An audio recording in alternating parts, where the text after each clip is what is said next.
Peut-être que, voilà, il y a des choses que vous n'avez pas saisies, des choses qui vous, voilà, qui vous brouillent encore un peu. Et là, on a une petite demi-heure pour échanger avec Marie-Noël, pour du coup peut-être partager des choses qui vous ont éclairé, ou des choses qui vous ont titillé, ou des choses qui, du coup, sont vraiment très nébuleux, on va dire. Donc, toute question est bonne. Surtout, n'hésitez pas. Comment est-ce qu'on peut comprendre que, après 2000 ans de christianisme, que la théorie de la rétribution soit encore si présente aujourd'hui? Je ne sais pas si j'ai une réponse à ça, mais je me dis souvent qu'elle doit être en connivence avec quelque chose qui est en nous, sûrement. Peut-être que ça nous arrange. J'imagine, pour que ça perdure aussi autant. Vous voyez pas, c'est vrai que ça me rassurerait de me dire que si je me comporte bien, il va rien m'arriver de mal. D'abord, moi, éducateur, ça m'arrangerait de pouvoir dire ça à mes enfants, ceux qui me sont confiés, et d'autre part, ça m'arrangerait pour moi-même, non? Mais c'est vrai que c'est une vraie question, ça. Je n'ai pas de réponse, mais je suis tentée de me dire qu'il y a quelque part en nous quelque chose que ça arrange. Par exemple, ces jeunes. Alors, c'est plus présent chez les jeunes que chez les gens âgés, je crois. Je suis frappée de voir comme ça perdure. Il faut que les méchants soient punis.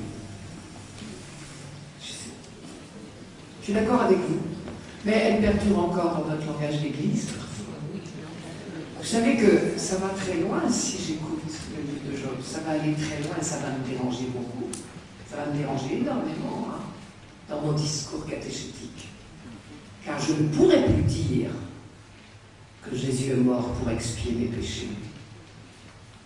Ça va être très compliqué, cette affaire. Comment je vais m'en sortir? Vous voyez, ça remet en cause trop nos discours. Je pense aussi que ça nous arrange.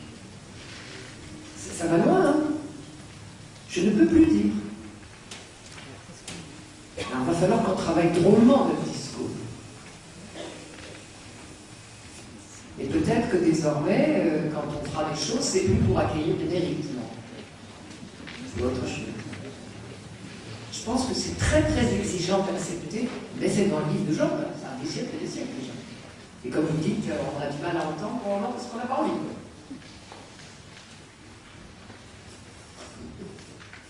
Oui, merci pour tout ce que vous nous avez dit. Je pense qu'on va repartir gonflé à bloc dans cette perspective, mais comment, bien sûr, en étant ce que nous sommes, nous pouvons apporter quelque chose aux malades que nous visitons, mais que leur dire de ce que nous vivons pour les aider à dépasser eux-mêmes leurs souffrances? Se taire. Oui, d'accord. Se taire, se taire, se taire. Être nous-mêmes alors. Tout simplement, être humain, être un sourire, ça je crois vraiment. Être humain, être un sourire. Enfin, il me semble, ceux d'entre vous qui ont souffert savent ça, toute parole blesse. Elle est touche de traviole, la parole qu'on nous dit. Vous ne trouvez pas? Il faut accompagner la personne là où elle en est. Si elle pose des questions, bien sûr qu'on répond avec ce qu'on est. Mais sinon, se taire. Qui vous apprendra le silence? La seule sagesse qui vous convienne. Et vous avez tous expérimenté que quand on va voir un malade, un souffrant, quel qu'il soit, on se tait pendant 1 heure, et à la fin, il vous dit merci de m'avoir si bien parlé. Non? Ça vous est arrivé des tripotés, des fois. Je crois qu'il faut se faire. On n'a rien à apporter, d'autant plus que notre... Je racontais une anecdote à Lydie qui est terrible. Je pense profondément que quelqu'un qui pose une question, il a déjà sa réponse. Donc il faut faire très attention. On peut blesser beaucoup. Et nous, notre petit savoir, il est quand même mené. Je ne crois pas une seconde à la souffrance expiatoire. J'ai appris ça grâce au livre de Job. Je racontais à Lydie, donc je m'excuse pour ceux à qui je l'ai dit, mais je crois que c'est intéressant. J'avais un groupe sur Job encore cette année-là, et dans ce groupe, une maman très très douloureuse à la suite de la mort d'un enfant. tenu le coup. Dans l'étude de ce livre, elle n'a pas tenu le coup. Elle a fini par me dire, je ne supporte pas que tu dises que la souffrance n'est pas faite pour expier, car c'est comme ça seulement que j'ai survécu à la mort de mon enfant. Théologiquement, c'est pas ce que me dit la Bible. Ni l'Ancien Testament à partir de Job, parce que Job est une vraie avancée sur cette question-là, ni le Nouveau. N'empêche que c'est sa béquille à elle pour survivre. Qu'est-ce qui compte? Notre discours ou nos béquilles? J'ai pas le droit d'enlever les béquilles de quelqu'un. Vous voyez ce que je veux dire? Donc décidément, on veut se taire. Et puis, peut-être accompagner le cheminement, mais avec leur mot à eux. S'il vous plaît. Vous avez le droit aussi de vous répondre entre vous, hein, c'est pas mal ça. S'il vous plaît, j'aurais mis plus de mots sur le fait que Dieu dit ne touche pas à son intégrité. Ça, c'est un espoir. Alors, je n'engage que moi. Hein. Vous prenez une phrase qui est dans le prologue. Le prologue est un conte. Un conte, il ne faut jamais le prendre pour une histoire. C'est un conte. Il était une fois un monsieur Job qui tout allait bien, et puis un beau jour, quelqu'un a soufflé à Dieu que si tout allait bien, c'est parce que finalement, comme Dieu était gentil, Job l'était aussi. Alors Dieu a dit, ok, tu ne fais pas confiance à Job, moi je lui fais confiance, et bien on va voir ce qu'on va voir.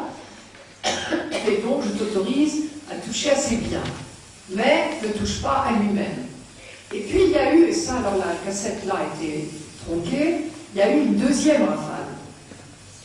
Donc l'adversaire en question, alors le Satan en hébreu c'est pas un prénom, hein, il faut savoir c'est un nom. Ça s'appelle l'adversaire ou c'est, comment dire, ça s'appelle l'empêcheur de danser en rond, ce serait la meilleure façon de traduire. Donc l'adversaire a dit à Dieu, ben, ça y est, je l'ai bien embêté, il n'a plus que des malheurs. Et Dieu a dit, oui, ben, t'as vu, il continue à dire, le Seigneur a donné, le Seigneur a repris, que son Saint nom soit béni. Alors l'adversaire reprend et dit, ben, cette fois touche à sa vie et paf. Donc il y a une deuxième rafale et cette fois il y touche. Donc vous voyez, on est dans un conte, tout ça n'a pas existé. Hein. Ce conte était dans le pays où il circulait, c'est-à-dire l'Arabie, la Jordanie actuelle, était une bonne leçon de caté, bien emballée pour dire quand il t'arrive des malheurs, dis merci et tout s'arrangera. Hein, parce qu'après tout s'arrangeait. Et ce conte sert de tremplin à l'auteur du livre de Job dans la Bible pour dire c'est pas comme ça que ça marche. Moi, je n'attacherai pas d'importance, vous ne pouvez pas tirer des leçons théologiques d'un texte comme ça. C'est un genre littéraire, c'est comme si vous me disiez, dans le petit chaperon rouge, il avait un manteau comme ci, comme ça, ou bien je ne sais pas quoi, il avait ci et ça dans son panier, donc. Vous ne pouvez rien en tirer, c'est un conte. C'est brossé à très gros traits. Alors, ce qui est intéressant, là, vous m'amenez à en parler, ce personnage-là, qui est dans le conte, clairement, n'y était pas au début de l'histoire du conte. Pourquoi? Ça, c'est les exégètes qui le disent, hein, je répète. C'est parce que, on connaît un peu les méthodes d'écriture quand même. Ce personnage n'existe qu'à deux endroits, c'est là, dans le chapitre 1 et 2. On ne le reverra jamais, et on ne le reverra pas dans le chapitre dernier. À la fin de la partie en prose, il ne réapparaît pas. Et vous savez ce qu'on croit? C'est qu'il a été inventé par un auteur qui, un beau jour, quand au long de la trajectoire, on a commencé à se dire c'est pas possible que Dieu ait inventé le mal, lui qui n'a fait que du bon, alors on a inventé une espèce de fauteur de danser en rond, enfin empêcheur de danser en rond, de qui viendrait le mal, comme chez Jésus, il y a quelqu'un qui a semé l'ivraie. Ça ne va pas plus loin, ce personnage n'a aucun rôle dans la suite du texte, donc ça prouve qu'il a été rajouté, et même les exégètes se sont amusés à couper les passages dans lesquels il est nommé, et ça roule beaucoup mieux le texte. Donc vous voyez, on ne peut pas tirer des conclusions théologiques de ce qui est dans le conte, ne cherchez pas. Je crois. Je crois. Sentez-vous libre, par pitié, hein, quand on travaille ensemble comme ça, même si j'ai plus de pouvoir du micro que vous, je m'en excuse, quand on travaille comme ça, ça doit être des tremplins pour notre propre réflexion, mais sentons-nous libres. Hein. En vous écoutant, je comprends mieux la difficulté que j'ai souvent rencontrée à choisir un extrait de ce livre-là pour le proposer, à cause de voilà, tout ce que vous avez expliqué, de sa construction. Bon. Et du coup, je me pose la question, en mesurant tous les risques d'instrumentalisation du texte, je me dis, est-ce qu'on peut se risquer quelquefois à proposer un extrait? Comment? À quelles conditions? Enfin, voilà, ça ouvre beaucoup de questions. Là. Si vous en êtes nourri, il est quand même d'une telle vérité qu'il peut aider quelqu'un au moins à se déculpabiliser. Car je crois qu'une des grandes souffrances pour un croyant, c'est de se découvrir révolté. C'est l'une des grandes souffrances. Et ça, je n'ai pas eu le temps d'y insister. Mais je me rappelle très bien, j'ai vécu ça un jour où je devais aller parler à la pastorale de la santé dans mon diocèse. Et cette année-là, une des grandes responsables venait de découvrir une maladie épouvantable pour elle. Et elle est venue me voir avant. C'était une femme pour laquelle j'avais une admiration très grande, une vraie croyante, mais comme on peut être, quoi. Mais elle était dans une horrible douleur. Elle a été d'une méchanceté, d'une violence, d'une virulence épouvantable. J'avais un membre de ma famille qui était très malade à l'époque. Elle m'a dit, mais tu verras, les médecins, ils en ont rien à faire. Ils nous laissent crever.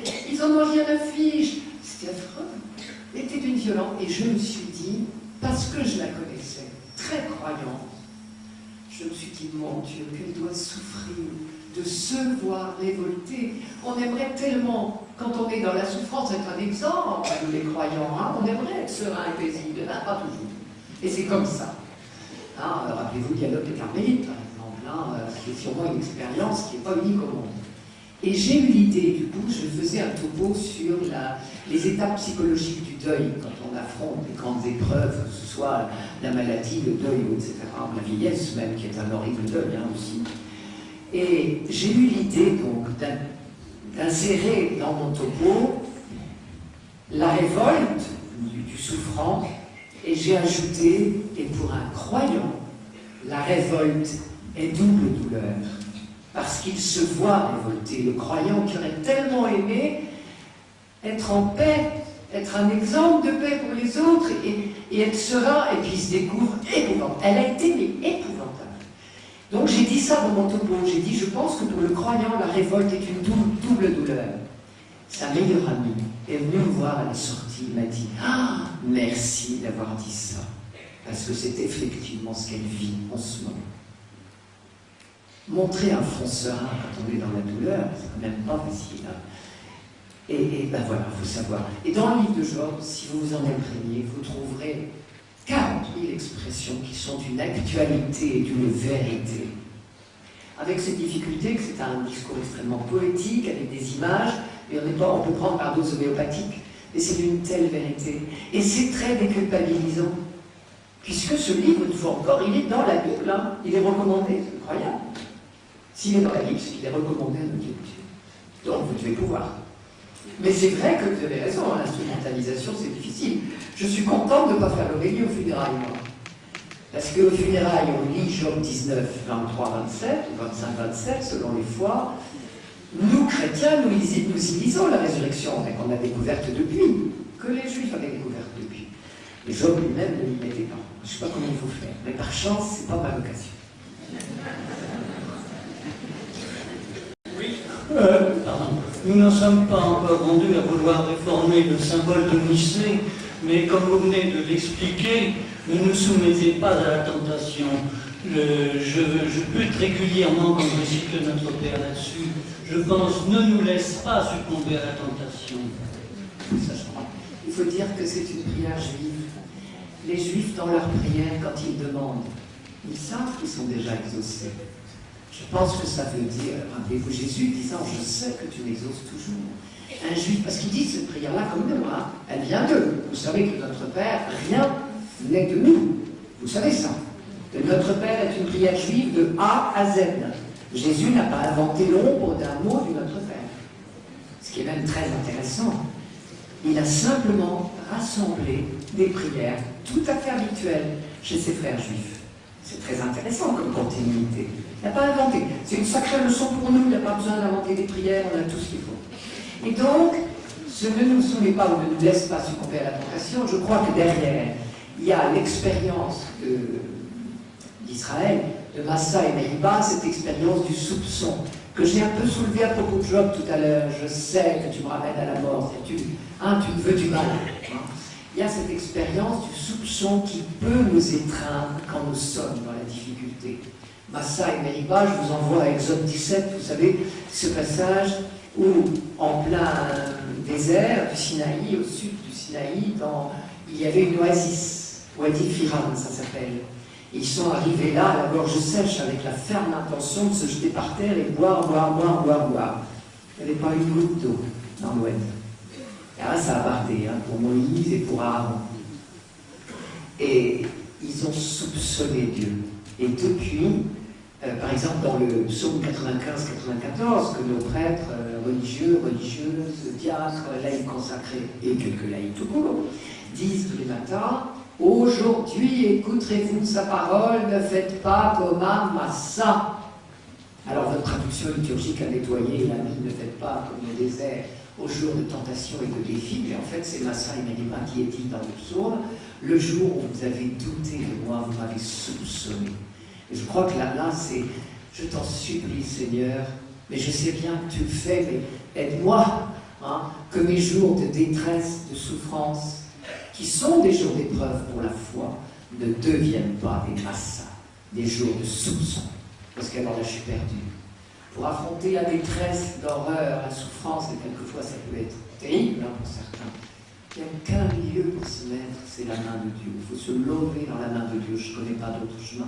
Et souvent je me dis, Job, il n'a pas rencontré aucune explication, il a trouvé un chemin. Se lever dans la main de Dieu, il n'y en a pas d'autre.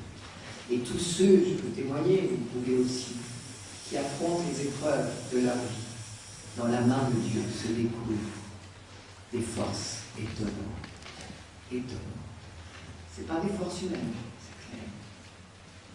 Et ça, je crois que c'est ça que ça veut dire. Mais vous savez, je reprends ce que je disais, un juif, quand il prie, par exemple, donne-nous notre pain de ce jour, la prière juive, c'est pas ça, c'est permets-nous de jouir du pain que tu nous donnes chaque jour. Et apprends-nous à partager. Et là, c'est pareil, je sais, Seigneur, que tu ne me veux pas du mal. Aide-moi. Je crois que c'est très important. Ça il n'est évidemment pas question que Dieu nous emmène vers la tentation. Mais on sait bien que nos lieux d'épreuve peuvent devenir des lieux de soupçon. Ce qui est le pire des malheurs, sûrement. J'avais une autre question aussi, quand vous employez le texte de Job et vous dites... Montrez-vous, parce que je suis perdue. Non, juste que je vois qui a le micro. Ici. Ah, merci. Excusez-moi. C'est parce que ça fait bizarre de chercher partout. Allez-y. Oui, quand vous utilisez les paroles de Job en disant Job ne croit pas à la résurrection, il sait qu'il verra Dieu avant sa mort, moi, ces textes-là, je les avais toujours compris comme justement une espérance de résurrection. Je ne crois pas. Alors, je vais vous dire mon argument. Je sais que mes yeux te verront. Vous êtes d'accord? Ça, c'est Job 19, 25, quelque chose comme ça. Hein, on va le prendre. Et en 42, qu'est-ce qu'il dit? Mes yeux t'ont vu.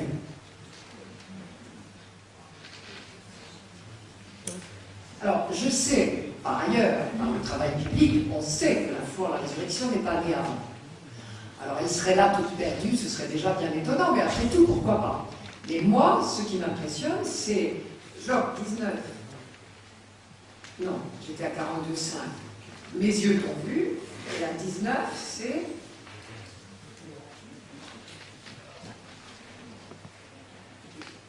Mes yeux le verront. 19,27. Eh bien oui, là ses yeux l'ont vu. Et il n'est pas passé par là.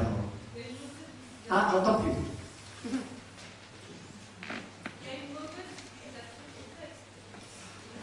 Oh, je ne me permettrai pas. Attendez, dites plus fort parce que j'entends pas. Vous dites qu'il y a une mauvaise utilisation des textes? Du texte. Du texte, de celui-là?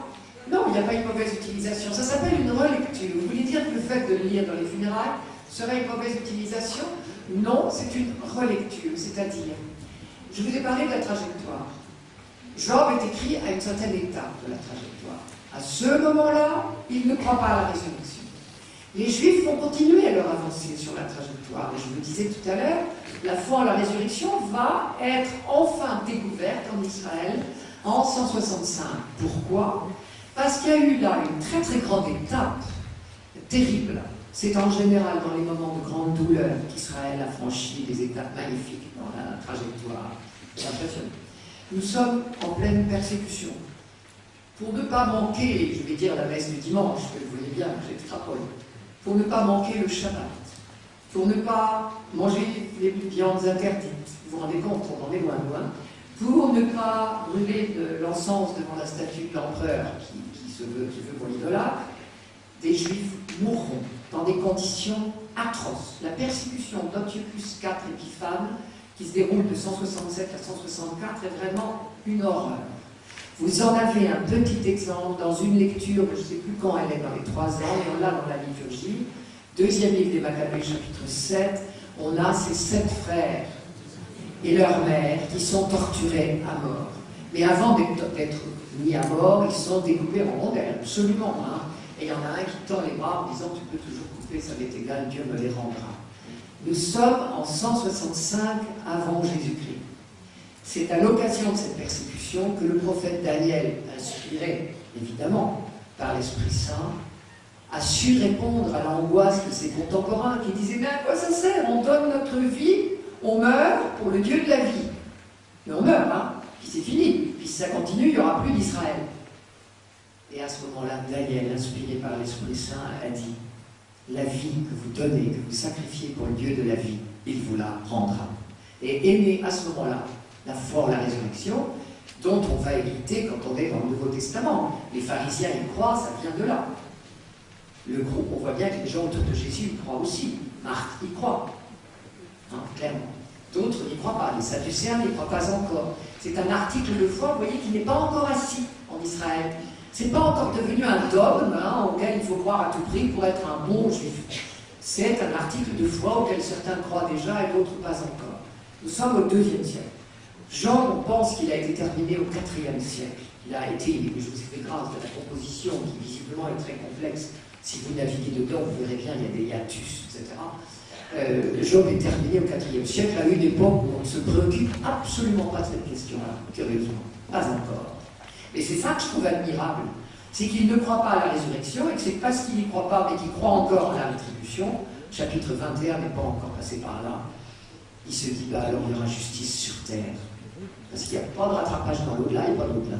Il faut dire aussi, pourquoi je dis ça, lisez d'autres passages du livre de Job. Il y a des passages très très forts hein, sur, par exemple, au chapitre 7 ou au chapitre 14. Je prends le chapitre 14. Super.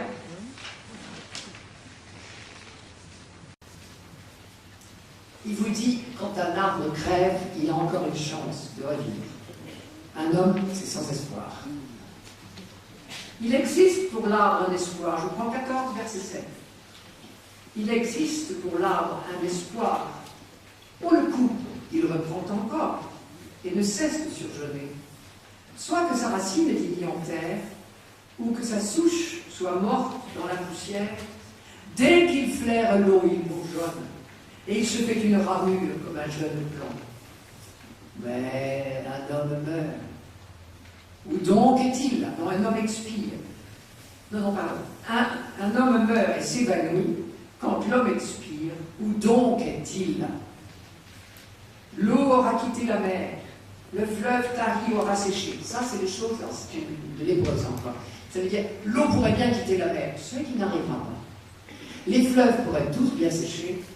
Les gisants ne se relèveront pas jusqu'à ce qu'il n'y ait plus de cieux, ce qui n'arrivera pas non plus. Ils ne s'éveilleront pas, ils ne surgiront pas de leur sommeil. Ça, c'est très très fort.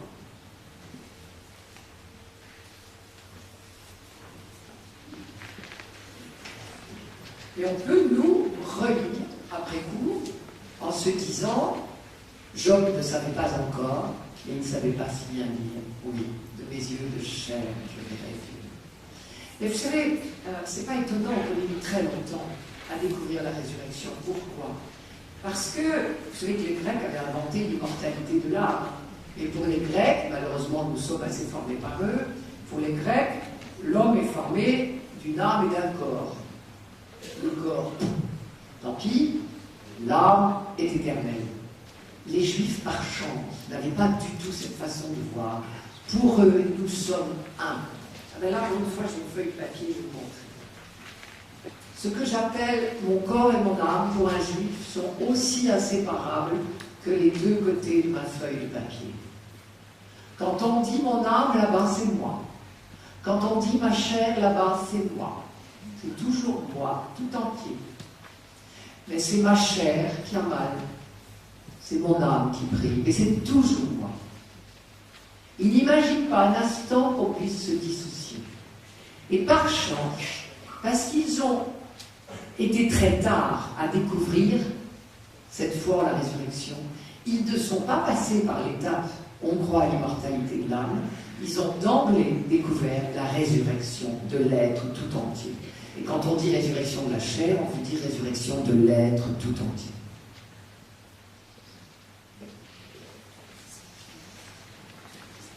Voilà, on ne va pas prendre malheureusement d'autres questions pour notre après-midi. Par contre, ce qu'on va pouvoir faire, c'est applaudir bien fort pour remercier Marie-Noëlle Fabi.